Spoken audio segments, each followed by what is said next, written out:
serviteurs de Dieu, à toute servante de Dieu de s'exprimer pour la gloire de notre Seigneur Jésus-Christ. Sur ce plateau, nous recevons le pasteur Serge Ngandou, responsable de l'église Sinaï Funa Limité, à qui j'ai dit bonjour et bienvenue dans cette émission. Bonjour, madame. Bonne santé, pasteur. Santé à bien. Alors, dès notre Koloba, émission autour du trône, les émissions ils vont permettre dans mon salle Nzambe, à l'obéla, Makamuna Nzambe, pour l'obéla pour la gloire et notre Seigneur Jésus-Christ. Mon Dieu, le baptême responsable de l'église Sinaï. Bien sûr, on a l'habitude de t'expliquer Sinaï veut dire quoi, pour animer le conseil qui nous appelle cette église Kakombo Sinaï. Merci beaucoup. Napesi kombo ya église Sinaï pambati. Parce que makambo nyonso il faut koyoka ainsi dit l'Éternel. Ezalaki na mokolo na vandi na lobi na bandi musala ya Nzambe. Kombo nini nakoki kopesa mpona église balobi na nga Sinaï. Bawana banani. Eza na moto alobaki na nga nayokaki elobeli ya Nzambe alobi église wana kombo nango ekozala Sinaï. Leka yebisi nga bongo azongisi nga parce que ministère nanga c'est ministère de délivrance et de message de vie. Alobi okozala na musala ya kodélivrer bato bakangami.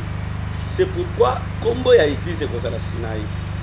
Nzambe abengi Moïse abandaki ko batela bampate ya beau-frère ya bokilo na ye.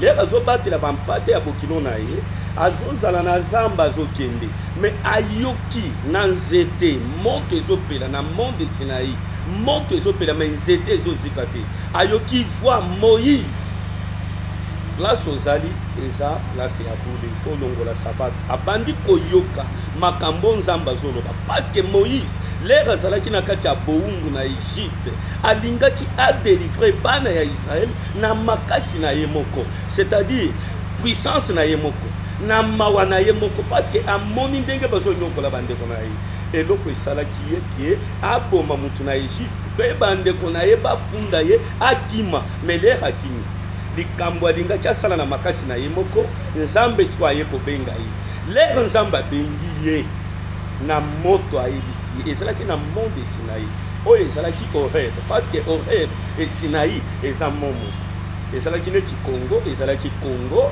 ezalaki Zaïre lelo ekomi Congo c'est mot de Horeb et mot de Sinaï changement wana nde ekuti maintenant nga na préféraki Sinaï parce que Sinaï c'est la délivrance. Sinaï eza esika Nzambe akanisaki libota na ye alobi nayoki kolela ya libota na nga na kati ya boumbu na kati ya souffrance na kati ya nzala na kati ya kosala misala moko ya mpunda oyo ezangi lifuta ozokende sikoyo po odélivre bango na maboko ya Pharaon. Odélivre bango na maboko ya Pharaon. Je crois que na kati ya Sinaï moto nyonso aza na ba problème ozala délivrer na molimo sorcellerie ozala délivrer na molimo célibat ozala délivrer na molimo nyonso tu ezotubisa ye. C'est ça.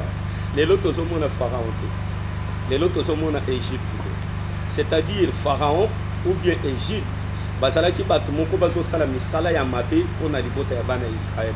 Il faut to empêcher bango po bakende liboso te c'est-à-dire mutu lelo oyo azo empêcher vi na yo po ekende liboso te mutu wana aza image ya Pharaon mutu wana aza image ya Égypte parce que musala ya Égypte ezalaki yake bana wana baprogresse te bakende liboso te mais Nzambe ayoki kolela ya bana ya Israël comme dane oyo basali na kati ya Égypte Nzambe alobi ke nazobimisa bino nazopesa bino mabele oyo nalakaka bakoko na bino c'est-à-dire nazopesa yo indépendance na mutu nyonso azolongwa na Égypte parce que Égypte tozolongwa na Égypte vers ou vers Canaan tolongwa na Égypte vers ou vers Canaan tokende na Canaan oh Canaan eza terre promise oyo Nzambe apromettre biso po tokende kozwa kuna nini eloko nini eza kuna eza miel elele na Canaan c'est-à-dire c'est la parole de Dieu parce que les gens sont commis na Canaan okokuta miel ezotanga te okokuta ba milk ezokoya na se ba biloko ezokoya na se c'est-à-dire c'est la parole de Dieu mais eloko nini esalami place wana na longola bana na ngai na kati ya boumbu bakende vers Canaan Or que l'air n'a pas la Cana. Et sa quatrième fils de Chama. Quatrième fils de Chama, son nom c'est Cana. Or Chama, Azamuto Monaka Mutakala ya papa na ye. Or que papa na ye. Papa na monde de délivrance aux Olobela. Je crois que Mati moi Nicolo surtout bébé spirituel au Baolanda. Bah fait na poste mon éclaircissement. Alors il y a un éclaircissement dans ce qui est là. Il y a le pasteur Serge Ngandu. Donc le ministère na yo est basé plus na délivrance. Mutumu c'est gros à la Aoumeli Bimbula Moulaï 30 ans Kandolobi na molimo ya freinage à Pharaon 30 ans molimo ya freinage à Égypte pour le loi kota na Kana. Pasteur Serge Ngandu au salama ndenge nini pour muta kota na Kana kanu est terre promise pour ya kota na lait le miel les paroles de Dieu les miel le ezali bénédiction. C'est pourquoi nous avons éclairci par soi. Oui oui. Tozolongwa na Égypte vers Cana. Cana azalaki quatrième fils ya Chama. Chama azalaki mutu amonaka bolumbu ya papa na ye. Papa na ye leka telemi alakelaki ye mabe. Alakelaki Cana mabe. Mais Chama mutu amonaka mwana na ye mutu amonaka bolumbu na ye. Mais leka telemi alakeli mwana na ye te. Alakeli quatrième fils ya mwana na ye c'est Cana. Cana azamutu moko apportaki malheur na biso sans qu'il y ait ça la péché. Apporter malheur ya bato ba moni mutakala ya papa na bango sans qu'il y ait un monango. L'air batelemi que Israël il faut bima na Égypte. Azokende wapi faire Canaan, c'est-à-dire azokende pa ya Yesu. Et ça na mutu apportaki malheur na biso sans qu'il y ait ça la péché, c'est Jésus-Christ de Nazareth. C'est ça même le Canaan. L'air ban Israël bazo bima na kati ya bombo bazo kende na Kana, c'est-à-dire mutu azo bima na pasi azo kende esika nini akoki kozwa kimia esika biso ba chrétien to kozwa kimia ezana makolo ya Yesu. L'air ozo kende na makolo ya Yesu kuna na Égypte ba bimission na kati ya impudicité ba bimission na kati ya masumu ba bimission na kati ya ba problème. Pour qu'il ne confondent pas parce que la Bible dit que Nabi Misibino na boum. Pogo ya ko croiser ma bon côté, Nabi Misibino na boum. Pogo ya ko adorenga, boya ko sambelanga, boya ko servir ngai. OK. Alors le pasteur Serge Ngandu, pour mes amis pratique, obimisa wana osala lango lo legeni parce que les lots de ebi la délivrance est comme on a sorte belé, ils ont dépendre quand on a Moussel Nanzambe, ils ont dépendre quand on a chaque église, ils ont la délivrance les lots de salama. La moto, nous sous délivrance, babi il faut mais la maille pose à la délivrer, nous sous délivrance, babi il faut tambola 5 fois par jour pose à la délivrer. Alors le pasteur Serge Ngandu ministère mais a basé la délivrance à malamu de salama le lengeni pour la délivrance sur au bord de la délivrance à malamu. Ça dépend de la moutazo délivrée. On a juger et l'okomoutazo salaki. Au moment où nous avons azumai, azumafuta, asaleli yango. Ils ont engagé Kaye Moutouane. Est-ce que les arabes bibliques pas pratiquent le soufouane? Eza biblique. Mafuta eza biblique. Mais eza biblique. Eza biblique. Eza biblique. Eza biblique en même temps biblique. Eza biblique. Le lenge n'est expliqué du Le lenge ya boy. Nayebi ke Jésus asi ayi. Na ta ya kala Nzambe abandaki kovanda na nzoto ya mutu moko. D'autres fois bazo chaye na sanduku ya mibeko. Nde esika Nzambe azalaki. Mpaka Eli avandi na temple. Mais na kasi ya sanduku ya mibeko nde esika Nzambe azalaki. Nde makasi na bango nyonso ezalaki wana na sanduku ya mibeko.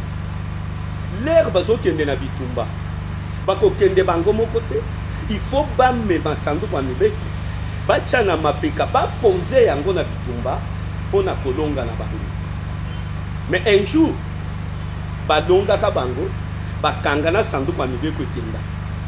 L'air bazozongela mpaka Eli mpona koyebisa ke na bana na yo mibale bakufi na sanduku ya mibeko bakangi yango lera yoki ke bakangi sanduku ya mibeko kokata na ye motema yango wana bazokende koyebisa mwana ya bana na ye mibale mwasi ya bana na ye mibale oyo akufi oyo azalaki na zemi bayebisi ye mobali na yo akufi na bitumba na sanduku ya mibeko esali nini ekangami eloko nini alobi azalaki na zemi azwi deja kobota mbala moko abotisi bituma mwana kweli kuna balobi kolela te oboti mwana mobali alobi ke ti mwana wana bapesaka ye kombo Ikabod parce que la gloire est bannie Israël, c'est-à-dire aoulela mobali te aoulela gloire or que notre gloire c'est Jésus-Christ de Nazareth, gloire na biso c'est Yesu, gloire est bannie.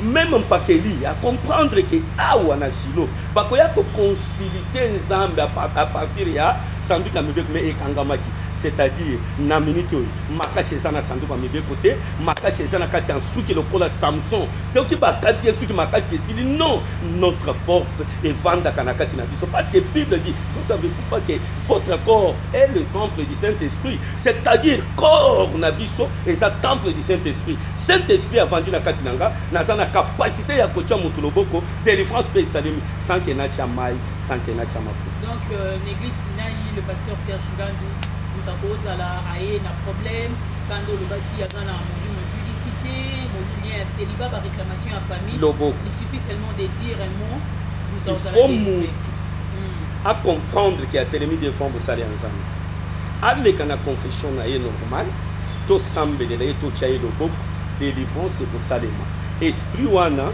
ekokite ekosengaka mai te ekosengaka mafuta te o bazosalela mai bazosalela mafuta eza ndenge na bango eza mabe te. D'autres fois Saint-Esprit alobaka nanga zwa mafuta pesa ye nazwi mafuta somba na osambeleli yango ozwi sala boye utiliser boye outiliser ozwi lobiko mosusu balobi te yazwa mai asimba yango ozwi mai na sambeleli mai wana omeli ozwi guérison mais selon directive ya Saint-Esprit mais eza habitude te mais eza kati na formule moko eza habitude te to bandi koteka mai boye 1000 francs ya 5000 ya 20000 o bazoteka baoteka na bango mabe eza te aza na lolenga sololi na nzambe na ye mais ngai na oteka mai te oye na mai na yo soki ngai Saint-Esprit a convaincre nga ke mai wana ezosala boye na kati ya libumu na ye mais là omeli likambo wana mpe esalemi ozwi guérison soki balobi sambelela ye même Jésus azwaki mabele asangisi na so ya pakoli mutu après alobi kendo sokola na réservoir ya Siloé mutu ake ya sokoli azalaki na capacité ya kobikisa mutu sur place bon selon directive ya Saint-Esprit oyo azosala mai asala oyo azoteka ateka mais eza na mutu parce que Bible elobi bazoloba na Pierre azoloba na Yesu mais il faut tolongola matiti pene na masango parce que masango ezonyokwama masango ezokola bien te parce que matiti ezoli ya bango santé tala siko matiti ndenge komi vert kitoko mais masango ezobeba Jésus alobi ke te tika masango na matiti ekola esika moko eza na mokolonga moko nzambe na koya mais matiti eyebaki ekoleka na moto soki moto azosala na ndenge ya mabe moto nde ezozela ye lifelo nde ezozela ye parce que lifuti na yo ozomifuta awa na mokili délivrance tosengaka mbongo te tosengaka eloko te ni prophétie ni contrôle spirituel jamais tosengaka eloko te parce que orientation spirituelle est à travers prophétie oui c'est ça nyonso wana eza mais nyonso eza gratuit parce que Bible elobi je vous ai donné gratuitement donne aussi gratuitement topesa gratuitement eza te ke soki oye na Sinai bayebisa oke non mbongo boye non yebisa ngai nde apôtre ya Sinai mpona basengi nga mbongo moto wana nakosuspendre yango parce que mosala ya nzambe tozosala na norme nango ngai nakozwa lifuti ya moto ya mokili te soki nazwi lifuti ya moto ya mokili ebongo nzambe akofutanga nini Galate 6 ezali même offrande eza même dîme eza mais pasteur akosenga motu mbongo parce que asilisi maladi eza na kati na yo jamais Galate 6 eza droit na biso bokabola biloko na bino na bato bazosambela na bino c'est ça le Galate 6 dîme ezali bato balanda mpe oyo Yesu abondela mpona 9 personnes tomonaka kaka 1 ou 2 personnes nde bazalaki reconnaissant bayaki mais problème ya reconnaissance Et ça problème est ça très grave. alobi ke me bamosusu baza wapi bamosusu bakenda me bamosusu baye koreconnaître ke nzambe aza eza na kati ya église même na kati ya bato moto mosusu akoya kodika kozwa lobiko à travers puissance ya nzambe oyo eza na kati na pasteur mais akokende parce que misala eza na kati na ye eza ya reconnaissance te misala eza na kati na ye jamais akoki kozonga po ete azala reconnaissant na moto oyo abikisi ye mais asi azwi lobi yesu alobi nayeki mpo na bato mabe mpo na bato malamu te moto nyonso ozozwa lobi azokangola mo toza besoin na bato mabe bayeba nzambe me tofutisaka bango mbongo te mbongo ezalaka na kati ya moto moto ye moko nde akobanda kopesa mbongo selon ndenge bozwi na ye selon ndenge likambo nzambe na yo asaleli ye. Alors pasteur Serge Ngapi, est-ce que la délivrance nous fait ça la maladie au tact nous fait ça progressivement pour que nous avons un problème naïe les différents problèmes du mon naïe azala déjà à Kangama peut-être pendant 30 ans pendant 40 ans même bakangi kaka esali ka moi 2 à 3 ans siko est-ce que ça va genre la délivrance nous fait ça la maladie au tact comme fait ça la malembe progressivement délivrance eza tikotak. Délivrance est un processus. Zolandana, délivrance, il y a des bossos et ça quitter le monde vers Jésus. On est à se convertir. On est en âme délivrance là. Il y a des bossos, ok. On a se convertir, on a quitté le monde vers Jésus. Mais l'air on a quitté le monde vers Jésus, ils ont nanzela, pas problème les engagés. Ma bako est là. Parce que kobima na mokili, kokende pa ya Yesu.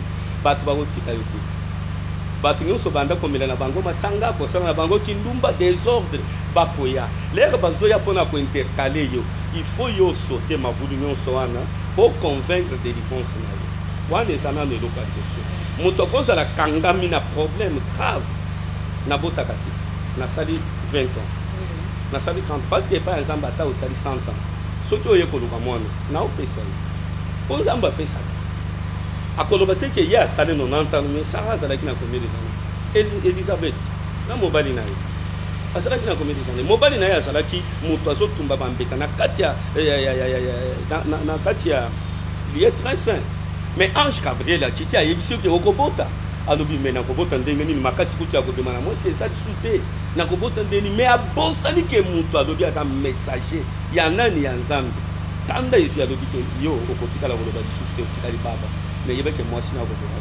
à Kobota mwana kombo ni Jean Baptiste kombo ya mwana kozala Jean Baptiste abongi ali abimi na kati ya sanctuaire aza déjà baba aolo ba lisusu te kala te amoni moi sina zemi o ke muto apesa ka makasi ya nzambe nzambe ndia ko réunir aux autres na il fallait y aller ba merci parce que message outi na trône et quitter lié mais après amoni moi si aboti ni senani malobe bimi ozomona moi si ataza na problème n'a pas délivré nzambe na biso azo délivrer à travers son serviteur on a mis le bagage ça extrêmement inutile on nzambe moko azo utiliser donc on a utilisé que moi chapeau et puis dans la voiture na kondima na zanango parce que na kondima que nzambo rien n'est possible a dit nzambe au ça c'est vrai que le bio za rassure na nzambe na oui sûr quand le bio za rassure ba kotina mutu mo liboma ba kotina mutu mo boya zaki na problème pour délivrer aux gens à 2 jours après comment il m'a envoyé sur les bomba ils ont malade oui freinage et ça la maka mingi et ça la maka mingi et ça la maka mingi Jacob dans les appels bibliques des logiques le bayena mon église Sinaï parce que quand on dit délivrance des actes pour délivrer aux gens avec envoyé sur Jacob azwaka anes nana ezana na eloko ya liboso o Jacob azoloba na bana na ngaboya na so prophétiser pour na bino abandi ko prophétiser pour na bana mwana ne ya liboso yo lalaki na mbeto na ngai okoza eloko na ngai te yo kanda yo akomi na jida alobi gene yo okolia biloko ya bandeko na yo oko réussir na makambo na yo nyonso mais Jida azwaki mwana ya mpunda akangaka yango na vrai sep l'air na olandela vrai sep Jésus a lobby, je suis le vrai sel. Vous êtes le sable. Sans moi, vous ne pouvez rien faire. Mais Moutouana Jida, Azumwana Yampunda Kangeliye na sel. L'air mwana Yampunda Kangamaki na sel, disons, azo vivre sikamoko. Biloko aussi la place wana. Disons, azo nyokoma. Mais à Kangami na nzete mabidi. À Kangami na vrai sel. Or, vrai sel, c'est Jésus-Christ de Nazareth. Azo enseignement. L'air ozo délivrer mouto, ozo kangaye na vrai sel pour avoir enseignement. Au côté qu'il y a des bandes, parce que les bandes n'ont pas qualité, elles ont infirmité. Asuba beta kai liboma l'air à salati kindumba bimina na mobile moi si abatu balandela ki e basali e ba désordre oye olongoli esprit wana akeyo tikiye l'air azo kende bakozongi c'est la esprit wana parce que bango bazo sepela ngai Serge pasteur Serge Ngandu apôtre Serge Ngandu na kotika mutu te parce que l'air nazo délivrer mutu nazo kangaye na frère c'est pour que mabe et côté la yeli sous. Donc après délivrance, vous dans la présence de Dieu. Nous sommes délivrés. Oui, oui. Nous sommes délivrés pour Dieu. Un pasteur, vrai pasteur, a sont délivrés pour Dieu. Au quotidien, pour ceux qui ont dit, ma belle qui est comme là. Nous avons combien fermé. Mais nous avons délivré mon tout bongo. Nous avons dit que nous avons kangélé na vrai set. Pour nous lander la cahier, pour nous dire qu'on soit enseignement. Azobanda ko enseignement mwana oyo ko sala lobi ko sala ndenge mususu ko sala boyete parce que boye ko komela yo boye ko sala boyete boye ko komela yo boye akonyokoma ako souffrir ako zanga na bilamba ako zanga te véritable or babeka kango na moto ce qui est vrai or et ko banda kongala l'air ozole kana kati ya komeka bazo meka yo bazo tailler yo souffrance ezalaka. Et ça te que le colonel du médecin ne va pas gagner esprit, n'a pas dit que son maman pang, son bimi tout cas, n'a comme non. Il faut dire qu'à moi temps, mon kobo, oh écoute ko kambayo, n'a ko tambula ta sojo zumi tout cas. Et ça n'a mutu musu salobi, oh frère, ngana sala kindumbate, mais n'a poche na ya satana 1000 francs. Ça frère, oh ngana sala, mais n'a no somba mutu kate.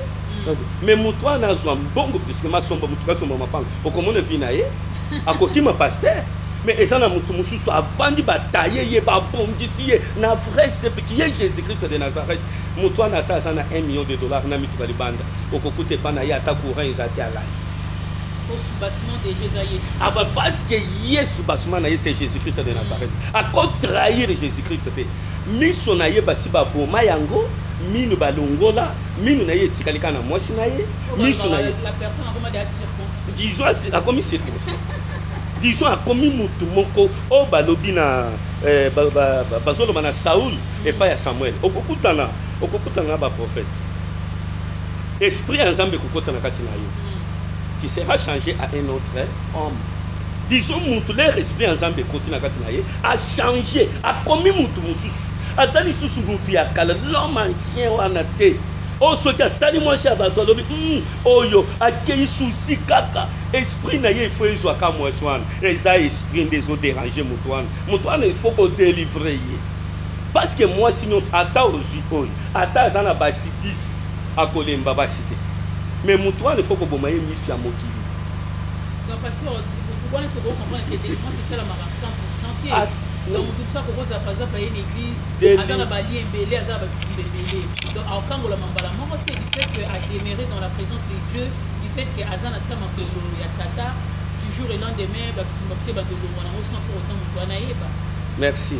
Ok. Et ça n'a pas passé, on s'est dans le Bakangola Mité. Oh. Oui. Ils ont passé sur Bakangola Mité. Bakangola Mité. Mais Azana déjà pasteur l'église Mouné, Azana bâti. À l'église. Mais Azana ont délivré. Azana délivré. Oh, comment ça? Et puis, pasteur Wana, Bible à l'obi, baso prophétisé, bao salaba délivrance, vous les reconnaîtrez par leurs œuvres. Dès qu'on a dit ce qui a pasteur et en déngini. Il y a l'Okuta. Soit il y a l'Okuta, soit Kindombe Zotika été, soit Masanga Nabutu. Soit au kuti alati munyere ya munene ya kobatama. Nzambe pe azalaka na songi songi. L'air avandi, place avandi. Oya avandi koto ayebite ki ayebi. Parce que l'air to lo babu. Ba landa biso partout. bayebi alobi tala pasteur wana na bandaki kolanda wana muniere bien abatami aobeta mwa ngoi aobeta mwa whisky basi bayebi ye wana ya ye okomonaka molangi ya mai nde eza na mesa me na mai wana na mwa verre ba whisky ba biloko mabe evandi disons azomikosa ye moko parce que l'air azobanga bato abosani kotala na lola parce que na lola eza na moto atali ye mpe amoni ye eza na pasteur mosusu nano azwi délivrance te mais okokuta azoteya bato bazochange mais ye nano change te eza bapasteur oyo babiangami ke bakozala baescalier ya bato bamati me ye atikati lolenge wana pour expliquer mon dégât parce que tant que déjà que Aza déjà pasteur on estime que Aza quitté en salle et l'Anzambé Aza déjà un père spirituel ayamba Yesu Aza une espérance en Anzambé yango ye pas un inculquant Aza partager on connaît ba surtout talibi Aza rebelle Aza tana père spirituel dans la plupart il y a ba pasteur à bongo ya ba c'est Anzambo bazaka ba rebelle et belé bazaka ba rebelle parce que un rebelle akosala makambo na ndenge na ye parce que ba contrôle akayeke mais eloko ya liboso ata oza na moto ya kocontrôle ye te mais yeba ke Saint-Esprit acontrôlaka pasteur Serge Nganga aza na père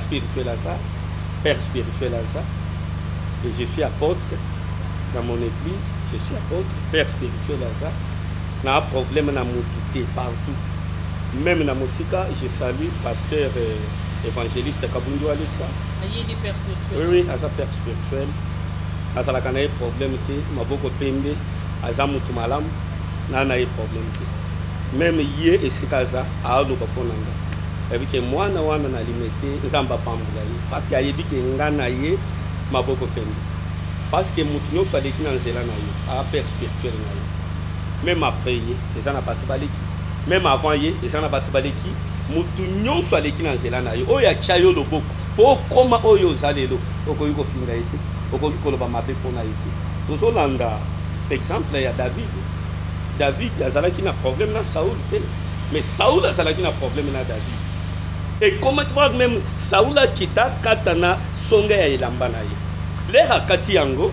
alakisi mokonzi na nga nazalaki wana me nabomi yo te nalongoli kaka elamba mpona koconfirme ke naza mwana na nga David yaka te na oya lisusu te nasinaki yaka na oya lisusu te c'est-à-dire David azalaki na problème na Saoul l'air moto ake kokutana na Saoul abomi David nabomi ennemi na ennemi nani ayebi soki Saoul azalaki ennemi na nga nde akati moto wana motu c'est-à-dire bapapa spirituel na nga nzambe apambola bino nga na bino problème te nzambe na nga nzambe na bino aza nzambe na nga na sepeli mingi. Merci beaucoup fidèles amis téléspectateurs, vous venez à temps de nos régions tantôt. Je vous signale que sur ce plateau il y a mis le pasteur Serge Ngandou aux Solola Masoloka ya Koloyes parce que cette émission c'est une émission qui permet à tout serviteur de Dieu, à tout servant de Dieu de lobela kaka Yesu, de lobela bonzambe na bonzambe, bonzambe na maloba na bonzambe. Alors le pasteur Serge Ngandou toujours pour na mambetali délivrance, le vélo moins important, ba pasteur ebele mon azo sala délivrance et moi azote ya na yemo pas à délivrer. Mais yemo pas à makabe Israël. Mais comment il fait la Bible Paul on va dire que ça la délivrance, on va dire que sur la même on va dire que les jours on a mon on a ya ba ne ko nzamba eloko na mokona nge esila mokoni. N'est-ce pas que pour ça la pour ça la délivrance mais pasteur Serge Ngandou aza pena betumba na ye o pe déranger yo pour ça mutu. Wana nzamba lobi kungi wana eza mpona gloire na nga omoni Paul abimaki apôtre moko koleka voir même baapôtre nyonso batambolaki na Yesu mais Paul atambolaki na Yesu te Paul ekomaki mokolo mosusu soki asali mosala asilisi alobi te ifo nakende kotala nani bapierre natuna bango eske Pierre naza na nzela ou bien naza libanda bapierre balobi wi ozotambola bien oza na nzela parce que bino nde bozalaki na Jésus nga nazalaki ennemi na bino me nakutani na Yesu abomi nga miso nakendaki epai ya Ananias esika Yesu atindaki nga Ananias azalaki diable atie nga loboko miso efungwami epi makambo nyonso nazoteya bato eza na moto atangisi nga te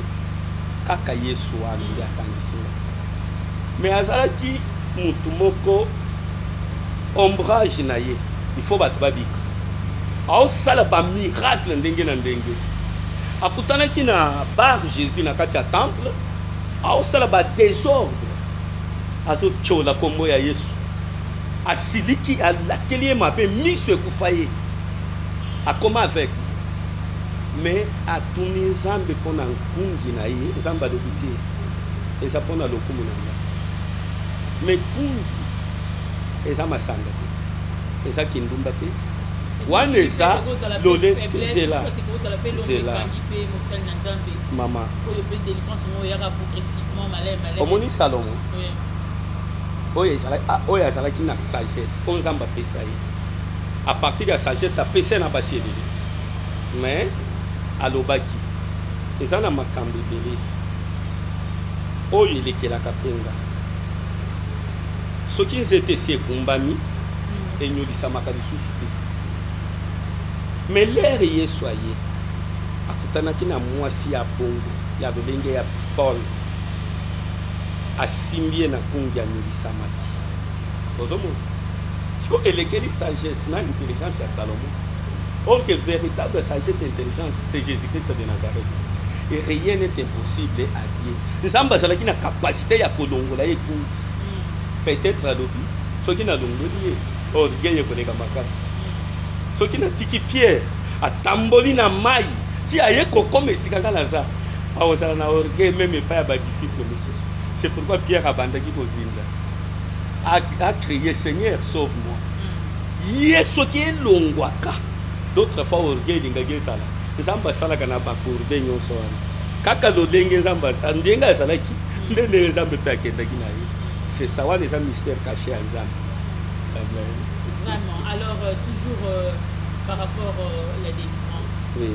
Pasteur Serge ndenge nini boroye besoin de comprendre que cette personne, ce pasteur, ces fidèles azar totalement délivré eloko aliboso epa na ngai nakoloba na yo pesangaka mbote ok opesinga mbote nayebi so se concentrer opesinga mbote soki oza na esprit na kati na yo ekoganga gaga ngai mutu tele nasali boye gani nga mobimba naza flamme naza moto pe nayebi koprotéger moto na nga eloko ezo protéger eloko eza na kati na nga c'est la sanctification. Naza na tante nakende kosambela nano avant nasala likambo ata obimiseli ngai nyoko sur place na kotelema na kangi na longoli yo okomi na kini te ezela nasala prière ya 5 jours 3 non esika nyonso na otambola naza bien armé mpo nazo respecter eloko eza na kati na nga esika nyonso na diso na asire esika nyonso kozwela nga tokokende. Donc sanctification est l'élément majeur et majeur. Ah ça la vraiment des oui. Moïse nzamba lobi na ye omoni Aaron na bana na ye bango nde bakosalela nga mosala ya sacerdoce omoni bango tongela bango caleçon ya fin lait tongela bango caleçon ya fin lait balaka po lere bazomata mpona kosalela nga mosala na etumbelo bazala coupable te mpe mutakala na bango emonisama na kati ya bana oyo bazosalela bango mosala te c'est-à-dire eza sanctification caleçon ezokanga kibumutu ya mutu ki emonisamaka te. Un serviteur de Dieu aza obligé te abimisaka bilamba na ye na n'importe qui kaka mwasi na ye serviteur ya lolenge wana déclaration nyonso azobimisa bible ezoloba nazalaka nsima ya maloba na nga mpona kokokisango mais serviteur oyo eza caleçon na ye kaka na maboko akendaka mosika te nde baserviteur aza na kimia te okokuta ye na banganda okokuta ye bisika nyonso epuis aza na baverse ebele akoyebi soki masanga eza malamu David azalaki l'homme selon le cœur de Dieu nzambe soki asi disons amesani akomisi nzambe moninga na ye mais yebeke sanduku ya mibeko na ye esi ekangami na bafilistin aza lisusu vide gloire eza déjà bani esi ekei gloire ezate Satan nde akomi koanime ye na bamate serviteur ya bongo akoki kopengwisa ebele ya baserviteur. C'est pourquoi nga nazalaka na moninga babebisi balonso nasalaka na moninga pasteur te nasalaka moninga pasteur mpo na nga azalaka te. Oui. Alors papa, toujours qu'on a des délivrance au lobby, qu'on a envoyé mon moto au hasard délivré, il faut avoir la vie à sanctification. La sanctification, on peut commander. Le moto pour tout le monde, il y a un pasteur, on souvient, il y a une vie à sanctification, mais qui contact ne peut pas y avoir les délivrance. Et comment maman? Et là, on est comme maman. L'air beaucoup vanda, to vandi, pasteur a yoka kaminga lo baka muki. Mais sauti au vandi, na pasteur au yibi que moto a sa pasteur. Mais l'air vous travailler na maloba yo moko ko comprendre que oh déjà ça c'est pasteur na kuta ki pasteur moko azoloba na mwana nanga okotika mibali nyonso bongo te mais bango nde bazo futela bana classe moi si azana mibali saint alobi kuto aza prophète zalata na mibali o bazana mbongo oya pesa l'air na ye na lobi moi si na monata moko te. Donc là, on va aller kaka ko sakana ata moko na mona ite kodia na yo makambo susunga na osala allez vendre na église moi ça vendre na église abandonner les lois ça maman pasteur munene ça maman prophétesse munene 8 ans abiki na nzambe. Merci beaucoup. Délivrance yango wana.